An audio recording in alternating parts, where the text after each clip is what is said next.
In this next section, we're going to be reviewing how you can master planning for your website prior to starting your website. We're going to review the different types of websites that there are and the one that might be best for you, your website goals, your website design in terms of how you want the website to look, the wording on your website, and website media, which is inclusive of photos and videos. Let's get started. The first question you might ask yourself is, what type of website do you need? Well, there are many different types of websites, and you can ultimately categorize the website you want based upon the following. The first is called an informational website. This pertains to a website where its purpose is to share information to either generate business or interest or to just inform the public. This could be a business website, resume or personal website. There are portfolios, nonprofits, and much more. The second is called an e-commerce website or a store website. This is a website where you're actually selling something. You could be selling t-shirts, baked goods, services such as consultation, or tickets. There are plenty of options, but the primary purpose of this type of website is to sell something. The third is a blog website. This is a site that's regularly updated and it's run by one person or a group of individuals. This is great for information sharing such as news and/or articles. Many individuals will either have an informational or an e-commerce website and they would still add a blog page. So you don't have to have a website dedicated to a blog. You can still integrate this feature in the other types of websites that there are. And then last is a landing page website. This is a website where all of the information that you're sharing is on one page. The menu, as opposed to going to different pages, will take you to different sections on that one page.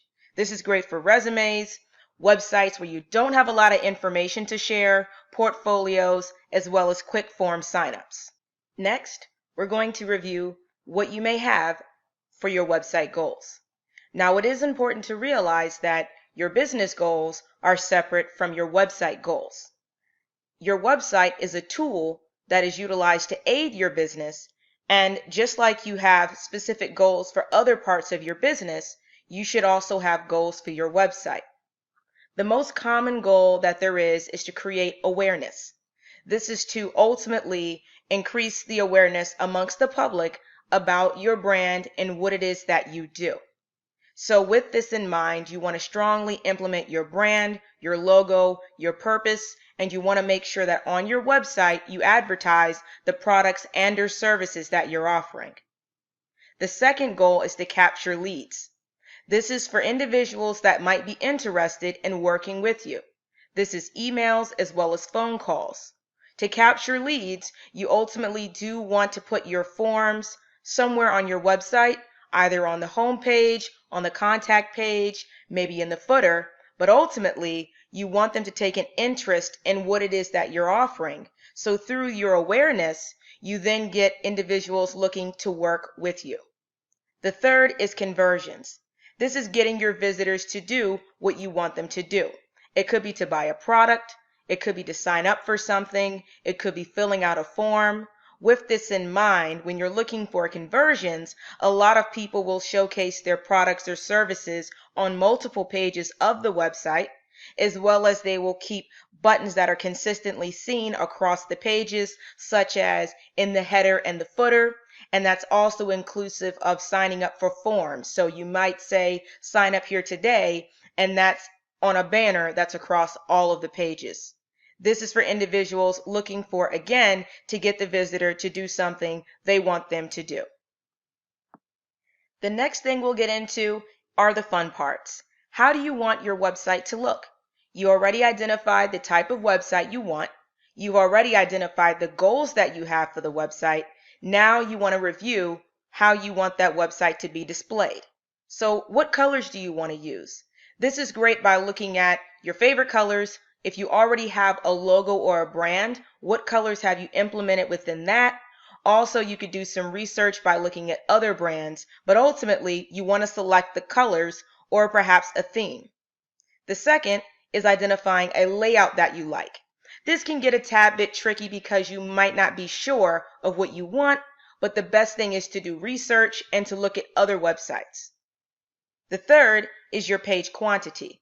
Now, this is something where you say, I want a home page, an about page, a services page, and a contact page. That's 4 pages. But you might be a person where you just want to write about your business and then later go back and break out those different words into categories by page. So with that in mind, you always want to make sure that you're categorizing the right information under the right page. This way, a user knows which page to navigate to learn about that information. The fourth is the functionality that you need. Now, you might just be looking for informational. That's to include wording about your business, such as on the About page, or the Home page, or on the Services page. But you may also find a need for a blog, or a store, or you may want to have a gallery for your portfolio. And then also Wix does have applications where it gives you the ability to add a few more features into your website that might also be beneficial. But it is important to take note of the functionality that you need. Fifth, you want to identify the branding that you want. So if you are a business, branding is very important because you do want to make sure that individuals know that they're working with a business and ultimately that they're working with your business. And then sixth, looking at example websites. I can say for best practices, this is the best thing to do. You want to look at Wix templates, and you can click the link there, which is wix.com/website/templates, or you can go to a website called themeforest.net. Now, ThemeForest does not have Wix templates, but they do have a very, very big portfolio of different website templates for other platforms, but they look fantastic. And by looking at those, you might identify a design that you want to kind of implement on your website. You're kind of utilizing Wix templates and ThemeForest as 2 sources for inspiration. And then you can also look at your competitors' websites for inspiration as well. It's always great to see what they have out there so you know whether or not you want to do something a little bit similar or different.